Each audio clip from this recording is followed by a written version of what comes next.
وعلى آله وأصحابه أجمعين. أعوذ بالله من الشيطان الرجيم. بسم الله الرحمن الرحيم. يا أيها الذين آمنوا قوا أنفسكم وأهليكم نارا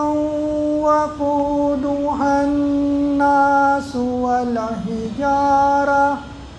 عليها ملائكة غلاظ شداد لا يعصون الله ما أمرهم ويفعلون ما يؤمرون. يا أيها الذين كفروا لا تعتذروا اليوم إنما تجزون ما كنتم تعملون. يا أيها الذين آمنوا توبوا إلى الله توبة نصوحا عسى ربكم أن يكفر عنكم سيئاتكم ويدخلكم جنات تجري من تحتها الأنهار يوم لا يخزي الله النبي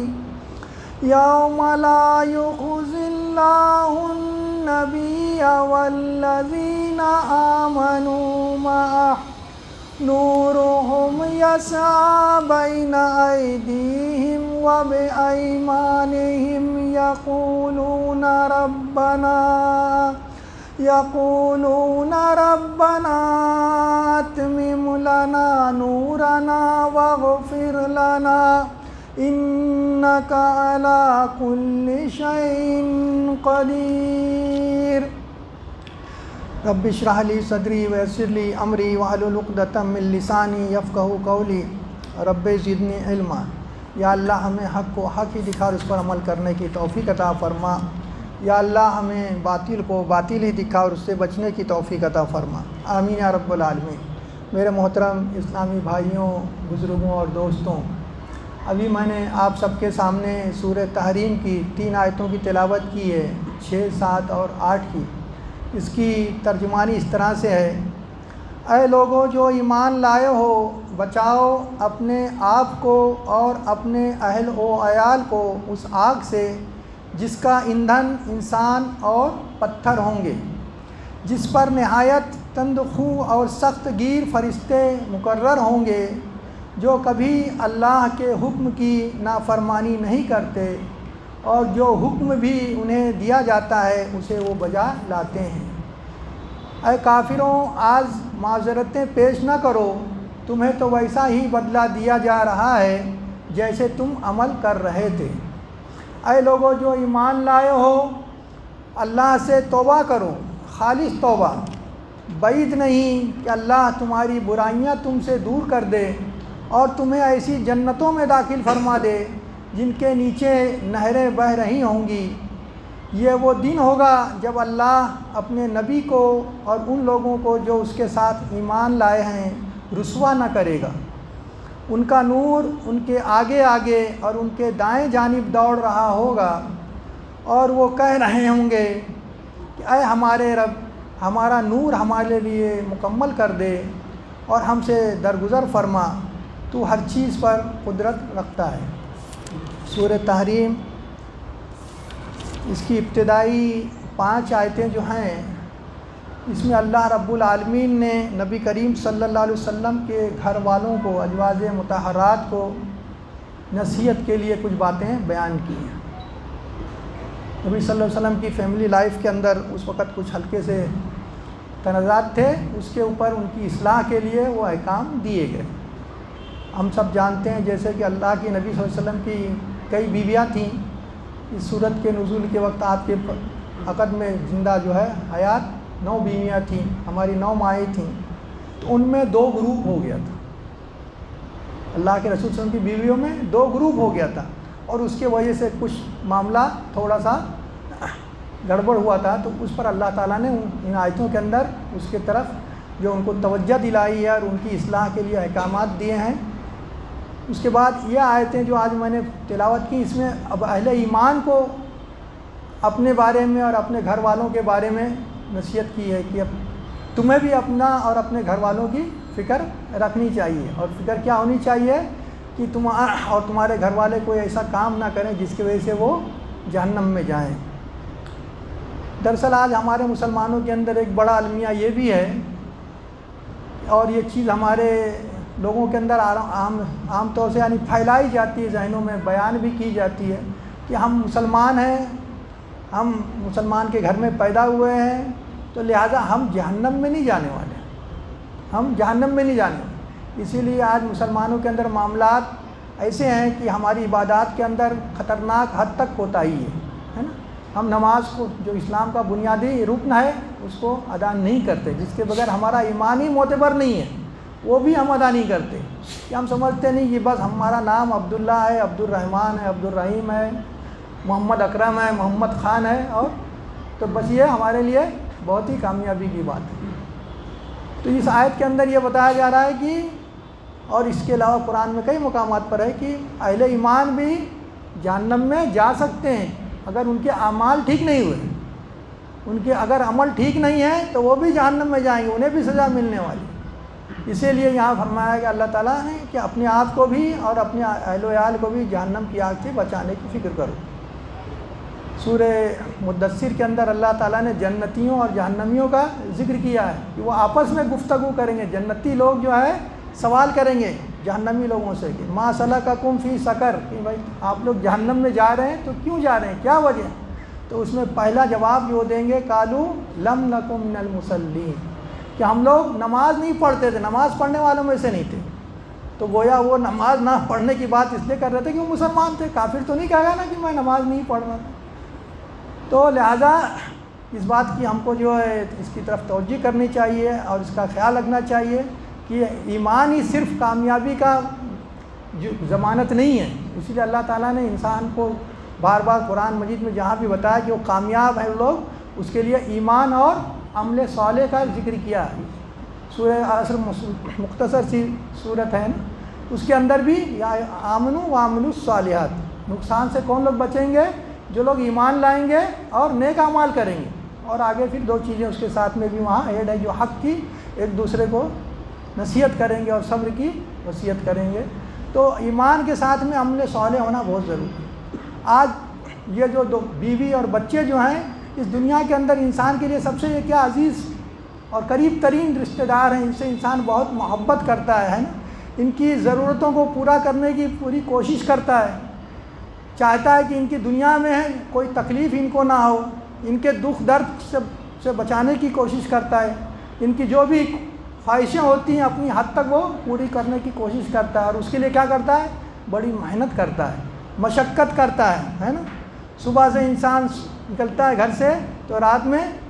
9-10 بجے تک باہر رہتا ہے، صرف اپنے لیے نہیں رہتا یہ ہے نا، کس کے لیے رہتا ہے؟ اپنے گھر والوں کے لیے رہتا ہے نا، اپنے بیوی بچوں کی، ہماری ان کی زندگی چین و سکون والی ہو، ان کے لیے آرام ہو، راحت ہو، ان کی ضرورت کا میں سامان کر سکوں۔ یہ ساری کوششیں انسان اس دنیا کی زندگی لیے کرتا ہے، لیکن ایک ایمان والے سے مطالبہ یہ ہے کہ وہ صرف ان کی دنیا کا خیال نہ کرے بلکہ ان کی آخرت کی بھی فکر کرے، ان کی تعلیم، ان کی تربیت کا ایسا انتظام کرے کہ جس سے وہ اللہ کے پسندیدہ بندے بنے، اللہ اس کے رسول کی اطاعت کرنے والے بنے، اللہ اس کے رسول کی نافرمانی سے بچنے والے بنے، اللہ اس کے رسول سے ڈرنے والے بنے۔ تو یہ ذمہ داری جو ہے اہل ایمان پہ ڈالی۔ تو سب سے پہلے تو فکر اہل ایمان کو اپنی کرنا ہے کہ کہیں ایسا نہ ہو کہ میں اپنے بیوی بچوں کے چکر میں جو ہے اللہ کے حقوق کو ادا کرنے سے دور ہو جاؤں یا بندوں کے حقوق ادا کرنے سے غافل ہو جاؤں۔ تو اب سب سے پہلے اس میں ہمیں اپنی فکر کرنا ہے اور اس کے ساتھ ساتھ اپنے بیوی بچوں کی فکر کرنا ہے، اور اس کے بعد یہ دائرہ بڑھتا ہی جاتا ہے۔ اہل ایمان کی ذمہ داری، یہ امت کیا ہے؟ ایک داعی امت ہے، اس کا تو کام ہی ہے کہ ہر انسان کو جہنم کی آگ سے بچائے، لیکن کم سے کم جو اس کے قریب ترین لوگ جتنے ہیں ان کو اس آگ سے بچانے کی فکر کرے۔ اسی لیے اللہ کے نبی صلی اللہ علیہ وسلم نے فرمایا کہ تم میں سے ہر شخص راعی ہے اور اسے اس کی رعیت کے بارے میں پوچھا جائے گا، وہ جواب دہ ہے، وہ یعنی نگراں ہے، اس کی نگرانی میں جو لوگ بھی ہوں گے اس کے بارے میں پوچھا جائے گا۔ تو حکمراں راعی ہے، وہ اس کی رعیت کیا ہے، اس کی جو جن لوگوں کے اوپر اس کی حکومت ہے، اس کی رعایا ہے، وہ اس کی نگرانی کے اندر ہیں، ان سے سوال کیا جائے گا کہ ان کی اصلاح کے لیے، ان کی خیر و بھلائی کے لیے، ان کے دلوں میں اللہ کا خوف اور تقوی پیدا کرنے کے لیے، ان کو بری باتوں سے بچانے کے لیے تم نے کیا کیا کوششیں کی، کیا تدبیریں کی، ان کے اندر عدل و انصاف کو نافذ کرنے کے لیے کیا کیا تم نے کیا۔ تو جس کی ذمہ داری جتنی بڑی ہے نا، اس دنیا کے اندر تو انسان بظاہر سوچتا ہے کہ بڑی سے بڑی ذمہ داری مجھے مل جائے، میں پرائم منسٹر بن جاؤں، پریسیڈنٹ بن جاؤں، ہے نا، گورنر بن جاؤں، علاقے کا منسٹر بن جاؤں، لیکن جتنی بڑی ذمہ داری جس کی ہے اس دنیا کے اندر، اتنا ہی اس سے زیادہ پوچھ گچھ ہونے والی ہے قیامت کے دن۔ اس لیے ہم ہمارے اسلاف کی تاریخ کو اگر دیکھیں تو وہ عہدہ لینے سے بھاگتے تھے، گھبراتے تھے، انہیں زبردستی امیر مقرر کیا جاتا تھا، زبردستی ان کو گورنر بنایا جاتا تھا، مجبور کیا جاتا تھا۔ ایسے لوگ بھی ہیں جو کہتے تھے کہ نہیں، ہم اس فتنے میں نہیں پڑنا چاہتے، تو کیونکہ ان کے دلوں میں خدا کا خوف تھا، اللہ کے سامنے کھڑے رہنے اور جواب دہی کا احساس تھا، اس کے لیے وہ سوچتے تھے اگر لوگوں کے حقوق کو ہم صحیح طریقے سے ادا نہیں کر پائیں گے تو اللہ کے سامنے ہمیں باز پوچھو۔ اسی طرح سے شوہر جو ہے وہ مرد اپنے گھر کا نگراں ہے، تو اسے اس کے گھر کے بارے میں، اس کی بیوی بچوں کے بارے میں اس سے جواب دہی کرنی ہوگی کہ ان کی تعلیمی تربیت کا، ان کی اصلاح کا کیا نظام کیا اس نے۔ اور اسی طرح سے بیوی بھی، عورت بھی اپنے شوہر کے گھر اور اس کے بچوں کی نگراں ہے، اس سے بھی سوال کیا جائے گا اس کے بچوں کے بارے میں اور اس کے گھر کی نگرانی کے بارے میں کہ اس کا اس نے کس طرح سے حق ادا کیا، ان کی صحیح تعلیم تربیت کی کہ نہیں کی۔ تو لہٰذا اس میں تمام لوگ جو ہیں جواب دیں، تو لہٰذا ضرورت اس بات کی کہ ہر شخص کو چاہیے کہ وہ اپنی ضرورتوں کو اپنی ذمہ داریوں کو صحیح طریقے سے سمجھیں اور اس کے مطابق عمل کریں، ورنہ کل قیامت کے دن انسان، جیسے اللہ تعالیٰ نے اسی آیت کے اندر کہا ہے کہ اگر وہ لوگ برے اعمال لے کر آئیں گے، اللہ اس کے رسول کی نافرمانی کر کے آئیں گے، تو پھر اس جہنم میں ڈالے جائیں گے جس کا ایندھن کون ہے؟ انسان اور پتھر ہے۔ اس دنیا کے اندر ہم تصور کریں کہ اپنے بیوی بچوں کی تکلیف کو دور کرنے کے لیے ہم کیا کیا نہیں کرتے۔ اگر بچہ بیمار ہے کہ بے چین ہوتے ہیں، ہے نا، پریشان ہوتے ہیں، اس کے لیے اچھے سے اچھا ڈاکٹر اپنی حیثیت کے مطابق کرنے کی کوشش کرتے ہیں، ہے نا۔ بیوی بیمار ہے، اس کو کوئی اور تکلیف ہے، اس کو دور کرنے کے لیے کتنی انسان جو ہے وہ کرتا ہے۔ لیکن کل یہی بچے یا یہی بیوی اگر اللہ اس کے رسول کی اس دنیا سے اندر نافرمانی کر کے گئی ہیں اور جب وہ جہنم میں ڈالے جائیں گے تو اس کو کیا سوچ ہوگی اس انسان کی کہ جو خود تو نیک ہوگا لیکن اگر اس کے بیوی بچے نیک نہیں ہوں گے اور اس کے سامنے اگر وہ جہنم میں ڈالے جائیں گے۔ تو لہٰذا ضرورت کی اس بات کی ہے کہ ہم ان کی دنیا بنانے کے ساتھ ساتھ آخرت کی ہمیں فکر کرنی چاہیے، اور سب سے پہلے اپنی فکر کریں۔ اللہ تعالیٰ دوسرے مقام پر قرآن مجید میں فرماتا ہے کہ سب سے گھاٹے میں ہے وہ شخص، سب سے خسارے میں ہے وہ شخص کہ جس نے اپنے آپ کو اور اپنے اہل و عیال کو قیامت کے دن گھاٹے میں ڈال دیا، یعنی عذاب کے اندر پکڑ لیا گیا۔ بظاہر آج دنیا میں کامیابی کا معیار ہمارے نظروں کے اندر، ہماری نگاہوں کے اندر کیا ہے کہ آج ہمارے پاس بڑے بینک بیلنس ہو جائیں، بڑی بلڈنگیں ہو جائیں، بڑی جابس ہو جائے، بڑا بزنس سیٹ ہو جائے، تو اس کو ہم کامیابی کا معیار سمجھتے ہیں۔ یہ ساری چیزیں اسی دنیا میں رہ جانے والی ہیں۔ جتنا بھی بینک بیلنس ہوگا، جتنی بھی بڑی فلاٹ ہوگی، بڑے بڑے ٹاور ہوں گے، سب کچھ یہیں چھوٹ جانے والے ہیں، ساتھ میں صرف نیک اعمال ہی جانے والے ہیں، ایمان اور عمل صالح جانے والے ہیں۔ تو اسی لیے اپنے خود بھی تربیت کا خیال رکھیں، اپنے بھی بچوں کی تربیت کا خیال کریں۔ بچوں کے بارے میں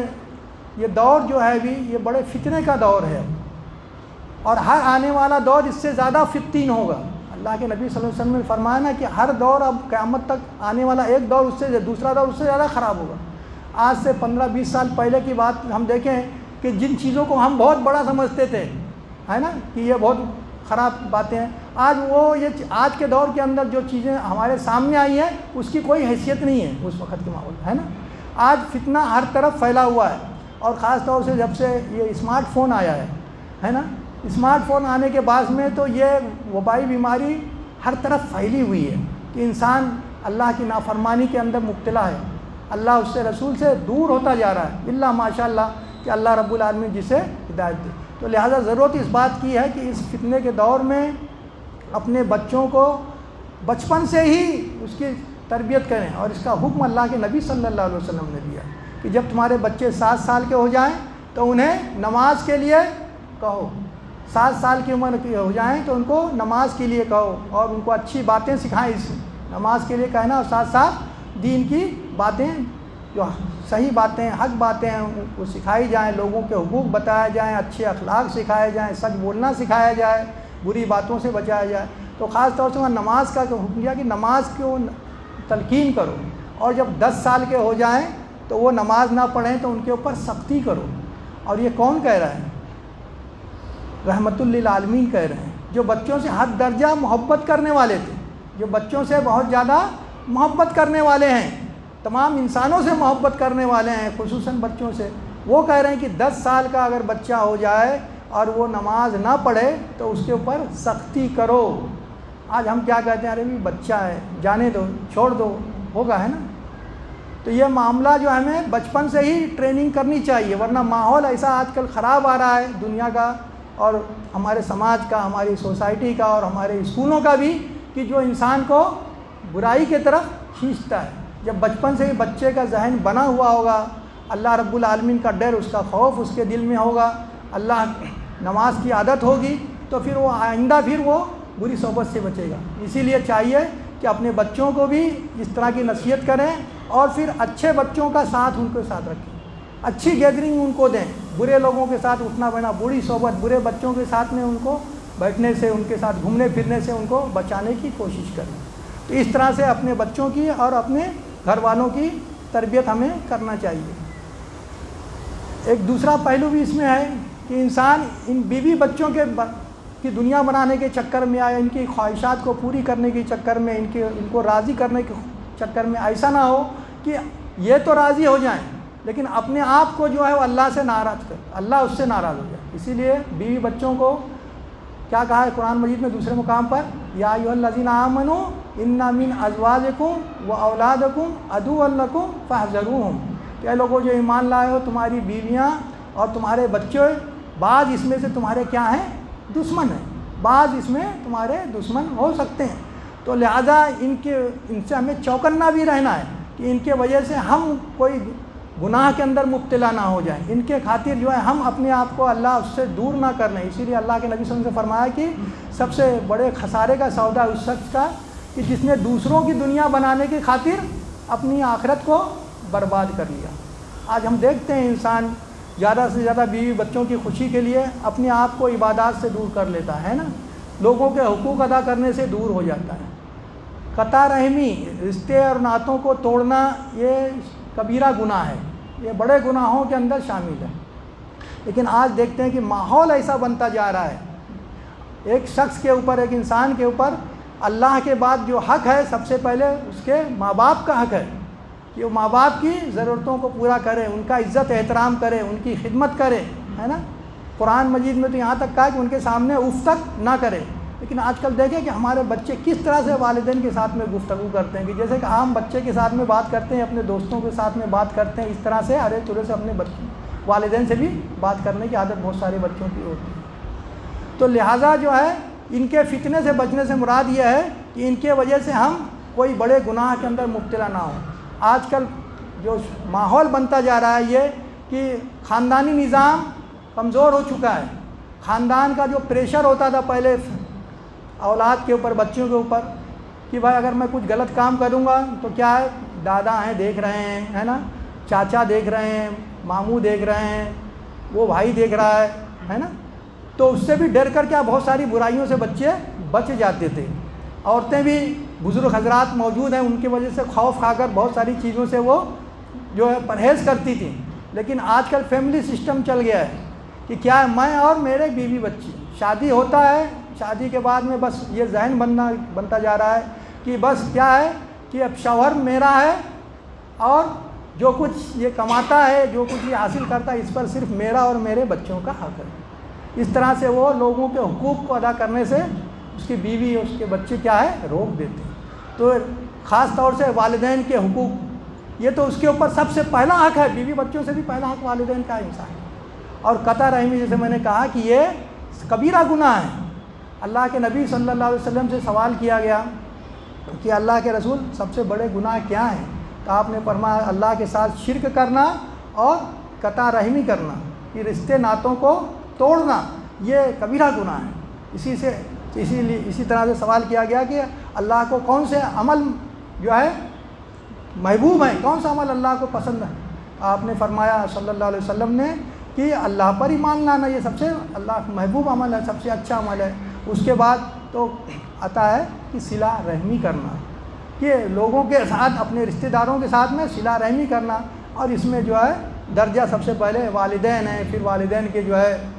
بھائی بہن، ہمارے بھائی بہن ہیں، چچا ماموں، سب کے ساتھ میں اچھے سلوک کے ساتھ میں پیش آنا۔ تو اس لیے ہمیں اس بات کا بھی خیال رکھنا چاہیے کہ بیوی بچوں کے چکر میں ایسا نہ ہو کہ ہم یہ بڑے گناہ کے اندر مبتلا ہیں۔ ان کے بھی حقوق ہیں، بیویوں کے اور بچوں کے، ان کے حقوق کو ہمیں ادا کرنا ہے۔ اس سے اسلام نے منع نہیں کیا، بلکہ اس کی ہمیں نصیحت کی کہ ہم جو بھی کھائیں ان کو بھی کھلائیں، جو پہنیں ان کو بھی پھلائیں، ان کے ساتھ اچھے اخلاق سے پیش آئیں، ان کی ضرورتوں کا خیال کریں، لیکن اس کے ساتھ ساتھ والدین کے حقوق کو اور بھی، بھائی بہنوں کے حقوق کو اور دوسرے لوگوں کے حقوق کو بھی صحیح طریقے سے ادا کریں۔ تو ان کی وجہ سے انسان کسی بڑے گناہ میں مبتلا نہ ہو، ورنہ یہ چیز قیامت کے دن ان کے لیے جو ہے مصیبت کا باعث ہو سکتی ہے۔ تو آگے اللہ تعالیٰ فرماتا کہ وہ فرشتے جو ہیں بڑے سخت گیر ہیں، یہ وہ ان کے دلوں میں رحم نہیں رکھا ہے اللہ تعالیٰ نے، اور وہ نافرمانی نہیں کرتے۔ کوئی فرشتے اللہ کی تو نافرمانی کرتے ہی نہیں، لیکن خاص طور سے جو فرشتے جہنم پہ مقرر ہیں ان کے بارے میں اللہ تعالیٰ یہاں فرما رہا ہے کہ وہ اللہ کی نافرمانی کرتے ہیں۔ جو بھی حکم اللہ تعالیٰ دے گا وہ اس حکم کو بجا لاتے ہیں، اور انہیں جہنم میں سزا دینے پر وہ کسی چیز کے اندر وہ نرمی نہیں کریں گے۔ اگلی آیت میں اللہ تعالیٰ فرماتا ہے کہ اے کافروں آج معذرتیں پیش نہ کرو، تمہیں تو ویسا ہی بدلہ دیا جا رہا ہے جیسا تم عمل کر رہے تھے۔ تو یہ قیامت کے دن کافروں سے کہا جائے گا کہ جو لوگ اس دنیا کے اندر اللہ کی اور اس کے رسول کی نافرمانی کی ہے، اور انہیں جب جہنم میں ڈالا جائے گا تو بہت ساری چیزیں ان لوگ جو ہے معذرت کریں گے۔ وہ کبھی اپنے گناہوں کا الزام دوسروں کی طرف ڈالیں گے کہ اس نے مجھے بہکا دیا، میں تو بڑا نیک تھا، اس وجہ سے ایسا ہو گیا۔ کبھی کہیں گے اب ہم نے دیکھ لیا ہے، سن لیا ہے، اور ہماری جو ہے اب مہلت دے دو، ہم پھر سے نیک عمل کر کے آئیں گے، طرح طرح کی وہ باتیں کریں گے۔ تو اللہ تعالیٰ تمام باتوں کو ختم کر کے کہے گا کہ تم معذرتیں پیش نہ کرو، تم تو ویسا ہی بدلہ دیا جا رہا ہے جیسا کہ تم نے عمل کر کے آئے تھے۔ تو یہاں ایمان والوں کے ذکر بعد فوراً کافروں کا ذکر آیا، تو یہ بڑی خوفناک بات ہے۔ اس میں دونوں آیتوں کے اندر اہل ایمان کو تنبیہ کی گئی ہے کہ انسان اپنے آپ کو جہنم کی آگ سے بچائے، یعنی دنیا کے اندر تمہارا طرز عمل اس طرح کا نہیں ہونا چاہیے جیسے کہ کافر کا طرز عمل ہے، جس وجہ سے کافر قیامت کے دن جہنم میں جانے والے ہیں، ویسے اعمال تمہاری اس دنیا کی زندگی میں نہیں ہونا چاہیے۔ ان کے معاملات اور ان کی جو دنیا کی زندگی ہے اور تمہارے معاملات تمہاری دنیا کی زندگی میں ایک واضح فرق ہونا چاہیے، جس سے تم پہچانے جاؤ کہ تم اللہ اور اس کے رسول کے پر ایمان لانے والے ہو اور اس کی اطاعت اور فرما برداری کرنے والے ہو۔ اب تیسری آیت میں اللہ تعالیٰ فرما رہا ہے یا ایھا الذین آمنوا توبوا الی اللہ توبۃ نصوحا، کہ اے لوگوں جو ایمان لائے ہو اللہ سے توبہ کرو، خالص توبہ۔ عسیٰ ربکم ان یکفر عنکم سیئاتکم ویدخلکم جنات تجری من تحتہا الانہار، بعید نہیں ہے کہ اللہ تمہاری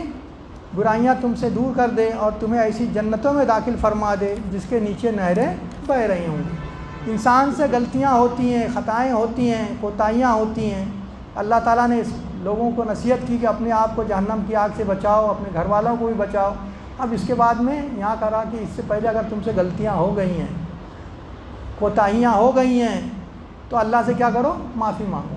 بعید نہیں کہ اللہ رب العالمین تمہیں معاف کر دے۔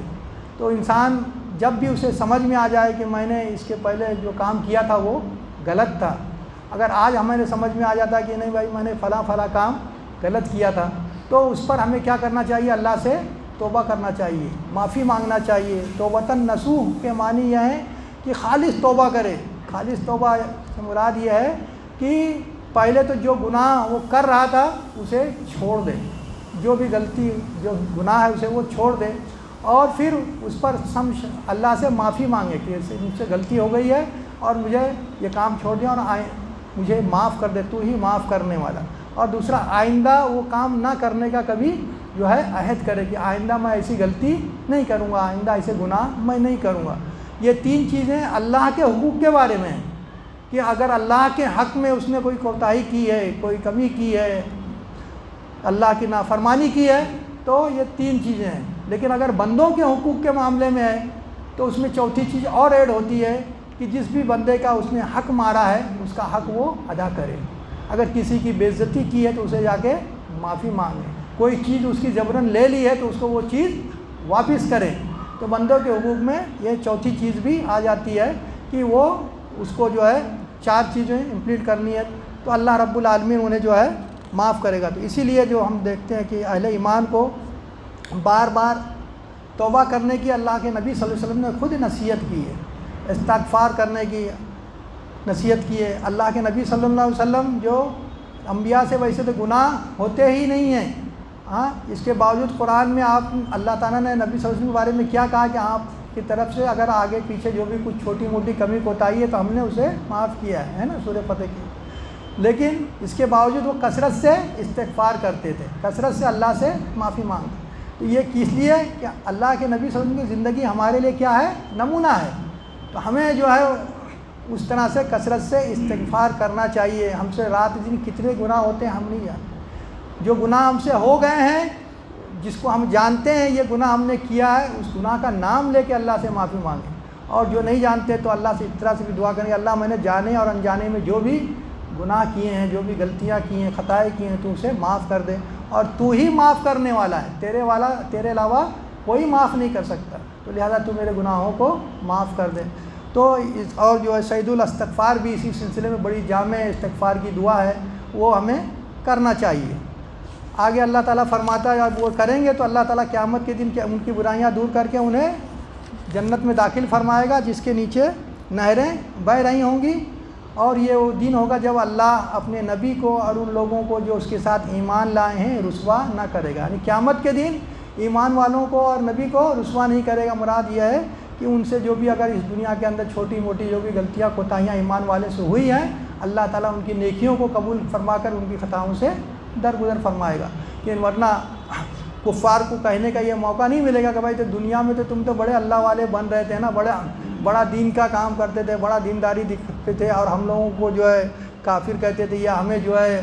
کہتے تھے کہ جہنمی ہو، آج تم بھی ہمارے ساتھ میں جا رہے ہو۔ تو ایسا معاملہ نہیں، بلکہ اگر وہ اس دنیا کے اندر ایمان والے اللہ اس کے رسول کی اطاعت کرتے جائیں گے، ان سے جو بھی چھوٹی موٹی غلطیاں ہیں، خطائیں ہیں، اللہ تعالیٰ معاف کرنے والا۔ قرآن مجید میں اس کا کئی مقامات پر ذکر ہے کہ ان کی ہم چھوٹی موٹی غلطیوں سے درگزر فرمائیں گے اور انہیں اپنی رحمت میں داخل فرمائیں گے۔ اور آگے اللہ تعالیٰ فرماتا ہے کہ پھر اس کے بعد میں ان کو نور عطا کیا جائے گا، قیامت کے دن نور عطا کیا جائے گا جو ان کے دائیں جانب اور آگے آگے دوڑ رہا ہوگا۔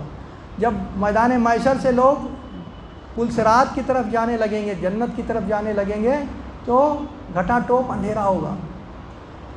تو اس اندھیرے کے اندر لوگ ٹھوکریں کھا کھا کر گر رہے ہوں گے، لیکن اہل ایمان کو اللہ تعالیٰ وہاں نور عطا فرمائے گا، اس نور کی روشنی میں وہ چلیں گے۔ اب وہ نور ہر ایمان والوں کا نور ان کے نیک اعمال کے مطابق ہوگا، کہ جیسے جتنے ان کے نیک اعمال ہوں گے اتنا زبردست، اتنا طاقتور اور اتنا لمبا ان کا نور ہوگا۔ جیسے کہ اللہ کے نبی صلی اللہ علیہ وسلم نے حدیث میں فرمایا کہ کچھ لوگ ایسے ہیں جن کا نور مدینے سے سنا تک ہوگا، یمن کے تک جو ہے ان کا نور ہوگا، کچھ لوگوں کا عہد کے پہاڑ تک ہوگا، اور کچھ لوگوں کا نور ان کے قدموں تک ہی ہوگا، ان کی نیکیاں اتنی قلیل ہوں گی۔ تو اس طرح سے اس روشنی کے اندر وہ جو ہے سفر کر کر پل صراط کا راستہ طے کریں گے۔ تو جب وہ دیکھیں گے کہ لوگ جو ہے اندھیروں میں ٹھوکریں کھا رہے ہیں، گر رہے ہیں، اور ان کی چیخ پکار سن کر ان کے اوپر بھی خشیت اور خوف طاری ہوگی، تو اللہ تعالیٰ سے دعا کریں گے کہ اللہ ہمارے نور کو جو ہے مکمل کر دینا، ہمیں نور سے محروم نہ کریں۔ ابن کثیر فرماتے ہیں کہ منافقین کو بھی شروع میں نور عطا کیا جائے گا، لیکن پھر ان کا نور ان سے چھین لیا جائے گا۔ تو جب منافقین جو اس دنیا میں مسلمانوں کے ساتھ میں تھے ان کا نور بجھا دیا جائے گا تو مسلمان اور خوف زدہ ہوں گے۔ سورہ حدید میں اس کا ذکر ہے کہ منافقین جو ہے اہل ایمان کو کہیں گے کہ ہمارے طرف بھی دیکھو تاکہ ہم تمہارے نور سے کچھ فائدہ حاصل کر سکیں، دنیا میں تو ہم تمہارے ہی ساتھ میں تھے نا۔ تو وہاں ان سے کہا جائے گا جاؤ تم اپنا نور کہیں اور تلاش کرو۔ تو بہرحال اہل ایمان کو وہ نور عطا مکمل کی دعا کریں گے، جس سے وہ چل کر جو ہے پرصراط سے گزرتے ہوئے جنت میں جائیں گے۔ تو اللہ تعالیٰ فرماتا ہے کہ وہ دعا کرنے کے بعد اللہ تعالیٰ کی کامل قدرت اور اس کی حاکمیت کا ذکر کریں گے کہ انک علی کل شیء قدیر، کہ تو ہر چیز کے اوپر قدرت رکھتا ہے۔